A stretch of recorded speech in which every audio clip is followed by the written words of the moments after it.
if you had to explain your art, I mean, because people just ask me, I mean, what it is. I mean, it's not a painting really, it's not a sculpture. What is it? I take contemporary approaches to historical subjects. So I like focusing on different ethnographic histories, and particularly like minorities or people that may not be able to share their story, or it may not be minor histories. I mean, I work with a lot of different materials, but one of the primary things that I did back then, and I still do now, is using the pages of books as a sort of a canvas that serves as a context for the image that gets enlarged and printed on top of. I didn't really know what to call it, except I came up with a term with some friends called Xeroxism, because I was using a Xerox copy machine to print the image onto the pages and it becoming one thing. And I would go to Kinko's, where it's kind of like Copy Pro over here, like a copy center, like self-serve copy center. So I would use their printer, their industrial copy machine, and use their space to print my work and make these pieces. Then I would bring it home and assemble the frame and the panel, wood panel, which I would adhere the pages to, and then would put a clear coat and either beeswax or epoxy resin on top as a top coat to encapsulate it. Right, but how did you come up with this idea? Back in 1993, I was staying at a friend's house this Chinese family, and we're at the dinner table, and the father asked me the question, like, what are you going to do in your future? What are you going to do with your life? You know, and I said, well, I want to be an artist. And he just laughed at me, you know. Wow. And I was so pissed. I was like furious. I was like, this guy, you know, he's just laughing and doesn't think that this is a reality. And I went to my room and I was just like, what am I going to do? I got to make something really unique that kind of says something. And I realized I can't use the same materials that everyone else is using, like paint and oil paint, because it's going to look like all the other oil painting out there. Right. I was laying in bed just kind of brainstorming on how I could make something that can communicate. There's a sort of transmission of information that can occur. A friend of mine gave me this Bible that was issued in 1942, and it was published by the U.S. Army, and it belonged to his uncle, who was in the 44th 2nd Regiment, Japanese American soldier, went to Dachau and to liberate the Jews, and he survived, and he had this Bible in his pocket the whole time. And so my friend gave it to me, and I thought, oh my God, this has some significance to this object. But I was also searching spiritually to find like what's personal to me about this belief system, and I wanted to make something meaningful that relates on all these levels, on the spiritual level, on so many different levels. And so I began to count how many pages were inside this little book, and it was just the New Testament.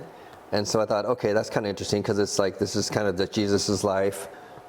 And so and then I was looking through a history book, and I found this picture of a soldier, a Japanese American soldier, who turned out to be Senator Daniel Inouye, who was also in the World War II and became the Senator of Hawaii. He lost his arm and leg, but this is a photograph that was taken of him before he lost his arm and leg in the war. Right. And he was smiling, carrying an M16. And so that really popped out at me, and I was like, I got to do something with this image. So I cut it out of the book, the photograph, and then I took it to Kinko's and enlarged it to the same size as the pages that were all laid out. So that the pages all laid out determined the size of the piece, which was bigger than life, but that allowed me to kind of think bigger.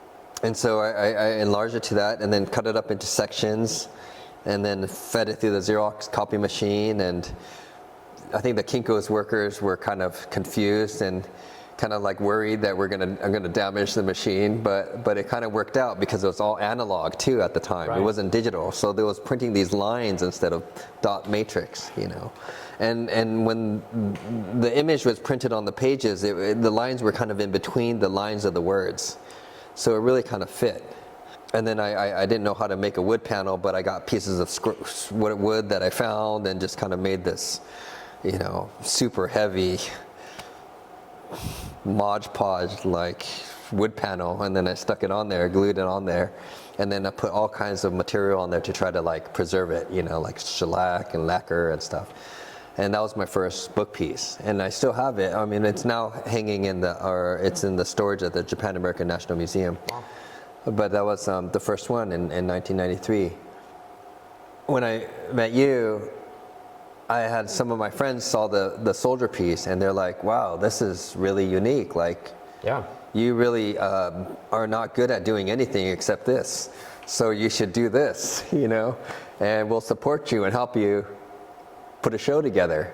Yeah. And so it was sort of like this peer pressure, and I was like, okay, I got to do something with my life. I got to go back to this and do more of this process. So, And when I met you, you already had a lot of pieces. yeah, I think You had quite enough to actually run the show. Yeah, some of them were probably not so strong, so I needed to make more, and I was making that. it there. Yeah. I was there. And so